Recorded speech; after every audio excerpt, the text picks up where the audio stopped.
My name is Hannah, and this is my beauty budget.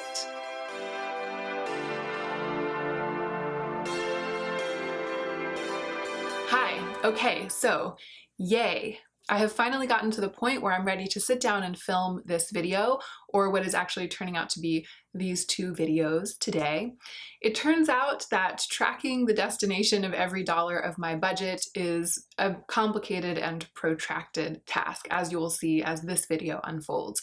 Joe and I have spent several hours on several occasions building the necessary spreadsheets, and then I have spent several hours on several other occasions just doing research about companies. It looks like it's going to be an ongoing and ever-evolving process to figure out how best to compile all of this data, but I can't say I didn't expect that. It is what I signed up for. So in this video, I'm just going to get you all caught up about how I'm organizing the information that I'm gathering about the companies that I buy from.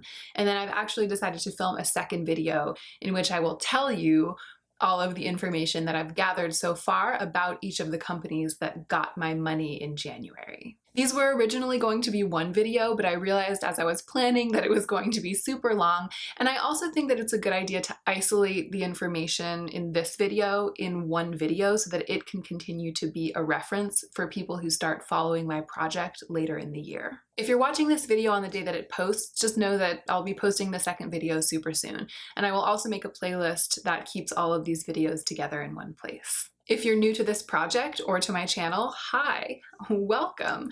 Last year was my no-buy year, and this year I'm on a strict budget of $200 a month for makeup, skincare, clothing, and homewares. I'm tracking the destination of every dollar of my budget because I want to find out who is getting the money that I spend on beautiful things and what those people or corporations are doing with that money. At the end of the year, I want to know what kind of world I funded in 2019 in exchange for $2,400 worth of beautiful things. Let's go ahead and get into the meat of the video. Okay, so the first thing I'm going to do is put a really exciting spreadsheet up on the screen. This is the January part of the sheet that Joe and I made to keep track of the budget itself. And it's built to keep a running tally of how much budget is left at any given time. If you saw my video about how I spent my January budget, then the items running down the left side of the screen here will be familiar to you. And if you're interested in why I bought all of these things and how I feel about them, the information is all in that other video, which I will, of course, link. I'm using this sheet to keep track of my budget, but I'm also using it to do another really important part of this project, which is to track the part of my budget that goes to the retailers I buy from. Take a look at the very top line item, the Clarisonic brush head replacement. I bought it on January 1st, and it cost $29.45. But the Clarisonic company didn't get $29.45 of my budget because I bought the brush head at Sephora. Sephora got some of my money on that day too. I learned through a spot of research that Sephora's markup is usually around 50%. But I also read that Sephora has one of the highest markups in the industry, meaning that they negotiate pretty hard with brands, sometimes getting their wholesale purchase cost of the products that they then resell down to 45, even 30%. So I learned that Sephora takes kind of a hard line with the companies that produce the products that it sells. I think that they can afford to take a hard line because they're such a prestigious name. So people are willing to sell their products to Sephora at a lower price for the sake of having their products in Sephora because that's really good for their brand. But that could potentially be really hard, financially hard on smaller brands and independent brands, and I think it's probably why we see very, very few small and independent brands making it through and onto the shelves of Sephora. I decided to default to a 50% markup for Sephora on my spreadsheet, but I filed away that other information about Sephora's markup behavior for another part of the other spreadsheet. So when I bought this brush head, I'm saying that Clarisonic got $14.73 and Sephora got $14.73. And you can see it all reflected in the spreadsheet: the item price, the markup, the company, the retailer, the amount of money that went to the company, and the amount of money that went to the retailer. Not all retailers mark up 50%. I learned that Amazon takes an average of 15% from any given sale, and eBay takes 10%. Going forward, I will default to 50% when I can't find any information about a retailer's markup, because as far as I know, 50% is the industry standard. And of course, when I buy something directly from a company, there's no markup. So this sheet, this first sheet, has a lot of good information. It shows me exactly how my budget was divided up among the various companies and retailers from which I purchased anything in January. What's missing from this spreadsheet are shipping costs and taxes. A small portion of what I spent in January went to shipping companies, and a small portion of what I spent went to state governments. But I decided not to get that detailed with my calculations. So there's a little bit of fuzziness around the edges, but I'm okay with that. Here is the second sheet. This is where I'm recording what I learn about the way that various companies conduct themselves. So down the left side, I have all the companies that are getting any portion of my budget. And then across the top, I have listed the qualities and behaviors that I'm researching. In the first half of this list, I've grouped the generally good qualities and behaviors. And in the second half of the list are the generally bad qualities and behaviors. So if a company gets a check mark for a good behavior, it turns green. And if a company gets a check mark for a bad behavior, it turns red. If a company does not exhibit a certain behavior or quality, if it's a no, then I leave the box blank. And if I can't find the information, or if there's conflicting information, then I enter a question mark, which turns the box yellow. This way I can see at a glance, by just looking across the row, if a company seems to be making an effort at overall positive behaviors. I can see if a company has a lot of red flags, and I can see if a company is veiled in mystery, if it has a lot of yellow, a lot of question marks.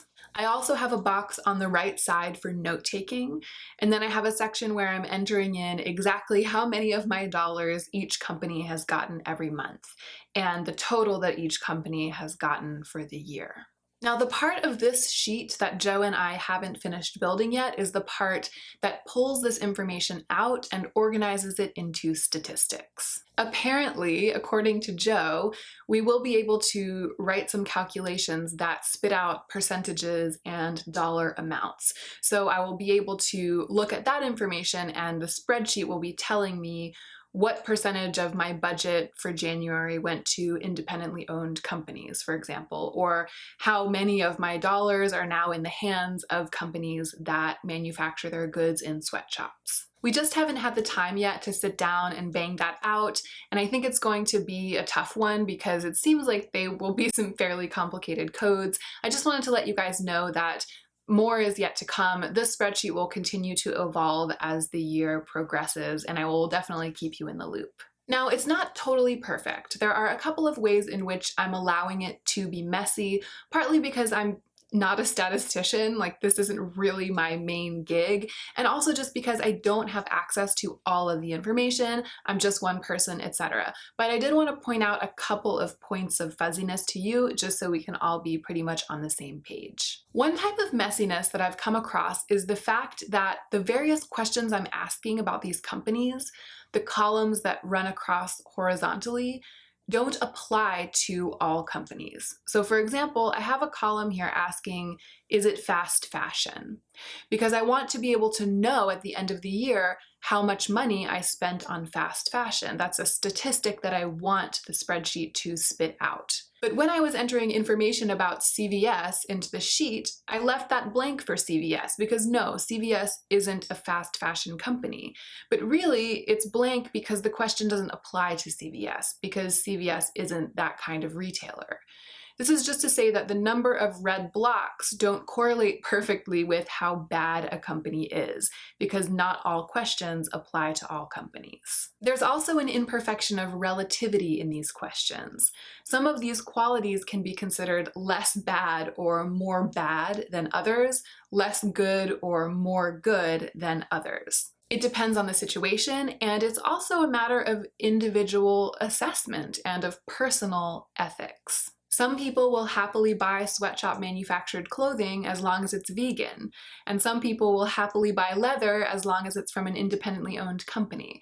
So I'm not claiming that all of these green and red boxes are equal to each other in weight. I'm just recording the information for my reference. I do have this section on the left where I'm tallying up good marks, bad marks, and question marks so that I don't have to count through each time.